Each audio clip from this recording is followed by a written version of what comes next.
Ladies and gentlemen of the class of '99, wear sunscreen.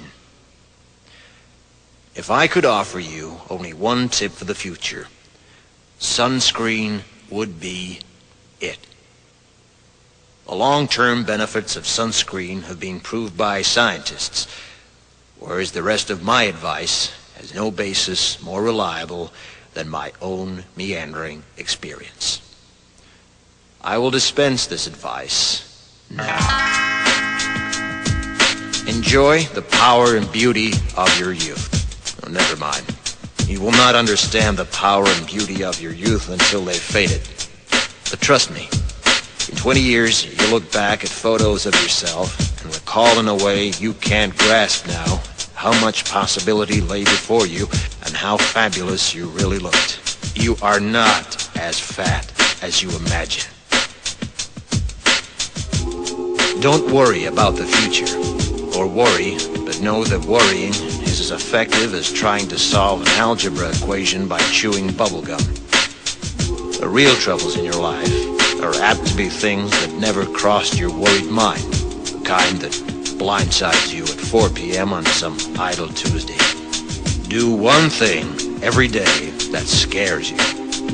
Sing. Don't be reckless with other people's hearts. Don't put up with people who are reckless with yours. Floss. Don't waste your time on jealousy. Sometimes you're ahead, sometimes you're behind. The race is long, and in the end, it's only with yourself. Remember compliments you receive. Forget the insults.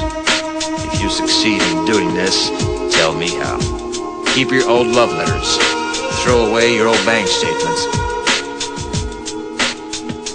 Stretch. Don't feel guilty if you don't know what you want to do with your life. The most interesting people I know didn't know at 22 what they wanted to do with their lives. Some of the most interesting 40-year-olds I know still don't. Get plenty of calcium. Be kind to your knees. You'll miss them when they're gone. Maybe you'll marry, maybe you won't. Maybe you'll have children, maybe you won't. Maybe you'll divorce at 40. Maybe you'll dance the funky chicken on your 75th wedding anniversary. Whatever you do, don't congratulate yourself too much, or berate yourself either. Your choices are half chance. So are everybody else's. Enjoy your body. Use it every way you can. Don't be afraid of it or what other people think of it. It's the greatest instrument you'll ever own. Dance. Even if you have nowhere to do it but in your own living room. Read the directions, even if you don't follow them. Do not read beauty magazines. They will only make you feel ugly. Brother and sister, together we'll make it through.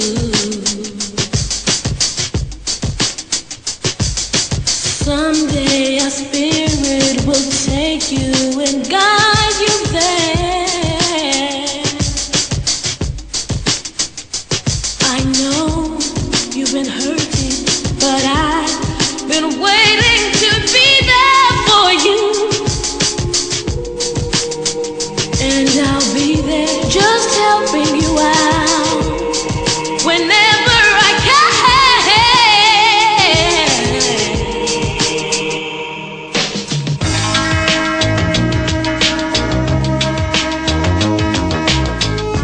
Get to know your parents. You never know when they'll be gone for good. Be nice to your siblings. They're your best link to your past and the people most likely to stick with you in the future. Understand that friends come and go, but with a precious few, you should hold on. Work hard to bridge the gaps in geography and lifestyle, because the older you get, the more you need the people you knew when you were young. Live in New York City once, but leave before it makes you hard. Live in Northern California once, but leave before it makes you soft. Travel. Accept certain inalienable truths. Prices will rise, politicians will philander, you too will get old. And when you do, you'll fantasize that when you were young, prices were reasonable, politicians were noble, and children respected their elders. Respect your elders. Don't expect anyone else to support you. Maybe you have a trust fund. Maybe you'll have a wealthy spouse. But you never know when either one might run out. Don't mess too much with your hair, or by the time you're 40, it will look 85. Be careful whose advice you buy, but be patient with those who supply it. Advice is a form of nostalgia. Dispensing it is a way of fishing the past from the disposal, wiping it off, painting over the ugly parts, and recycling it for more than it's worth. But trust me on the sunscreen.